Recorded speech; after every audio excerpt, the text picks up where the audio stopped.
තප්පර 3න් 100ට යන්න පුළුවන්. අශ්වබල 218ක ජර්මන් එන්ජිනියරිං වල උපරිමය. BMW M1000RR. වීඩියෝ එක පටන් ගන්න කලින් ඔයාගේ ඩ්‍රීම් බයික් එක මොකක්ද කියලා කමෙන්ට් කරන්න. BMW ලගේ M බැජ් එක ඉස්තර තිබ්බේ එයාලගේ සුපිරිම කාර් වලට විතරයි. ඒත් 2020 දී මේ M පවර් එක බයික් ලෝකෙට ආවා. S1000RR එක දැනටමත් ලෝකෙ හෙල්ලුවා නම් M ඩිවිෂන් එකට ඕන උනේ ෂෝරූම් එකකින් අරන් කෙලින්ම රේස් ට්‍රැක් එකකට දාන්න පුළුවන් මට්ටමේ මෘගයෙක් හදන්න. අන්න ඒකේ 2025 අලුත්ම වර්ෂන් එක තමයි මේ. 2024 ඔක්තෝබර් වල රිලීස් කරපු මේ බයික් එක 2025 මුල ඉඳන් ලෝකෙ පුරාම රේසර්ස් ලගේ අතට එන්න පටන් ගත්තා. මේකේ ඩිසයින් එක දැක්කම ඔයාට පරණ 2009 S1000RR එකේ ෂාග්ගිල් ලුක් එක මතක් වෙයි. ඒත් මේකේ තියෙන ප්‍රධානම දේ තමයි මේ M winglets 3.0 එක. මේ මහා විශාල කාබන් ෆයිබර් තටු නිකන් ලස්සනට තියෙනව නෙවෙයි.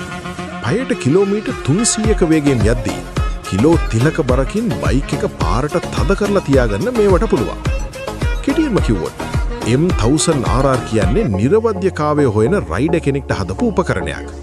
ඔයාට 200 HP මදි කියලා හිතෙනවා නම් පැයට කිලෝමීටර් 300 කියන්නේ සාමාන්‍ය වේගයක් නම් අන්න මේක ඔයාටම හදපු එකක්. මේක ඇතුලේ තියන්නේ නිකම්ම එන්ජින් එකක් නෙවෙයි. 990ක් water cooled inline 4 cylinder මෘගයක්. විශේෂයෙන්ම මේකට BMW ලගේ shift cam තාක්ෂණය පාවිච්චි කරලා තියෙන නිසා එන්ජින් එකේ පවර් එක ඕනෑම වෙලාවක උපරිමයෙන්ම දැනෙනවා. හිතා ගන්න. මේකේ අශ්ව බල 218ක් තියෙනවා. ඒ කියන්නේ 2024 මොඩල් එකට වඩා අශ්ව බල 6ක් වැඩියෙන් මූ පවර් එක ජෙනරේට් කරනවා. 112යි Nm ටෝක් එකක් එක්ක 14.5ක ඉහළ කම්ප්‍රෙෂන් රේෂියෝ එකක් තියෙන නිසා මේ එන්ජින් එක RPM 15100ක් වෙනකන් කිසිම බයක් නැතුව උපරිමයටම කරකවන්න පුළුවන්. මේ සෑරම තාක්ෂණය එකතු වුණාම ඔයාට ලැබෙන අවසාන ප්‍රතිඵලය තමයි පැයට කිලෝමීටර් 314ක නොසිතුන වේගය. පර්ෆෝමන්ස් ගැන කතා කරනවා නම් මේක මැතමැටිකල් මැජික් එකක්.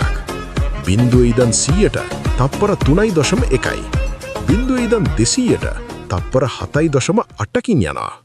මුළු බයික් එකේම බර කිලෝ 194යි.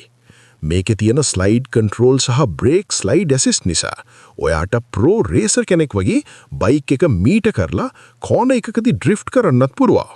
හැබැයි ඒකට පපුවේ හයිය තියෙන්න ඕන.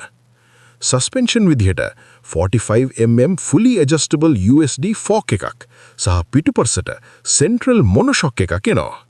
බ්‍රේක් ගැන කිව්වොත් BMW ලගේ සිග්නේචර් එකක් වෙන නිල් පාට M බ්‍රේක්ස් තමයි මේකට එන්නේ. ඉස්සරහට 320mm ඩිස්ක් දෙකක් තියෙනවා.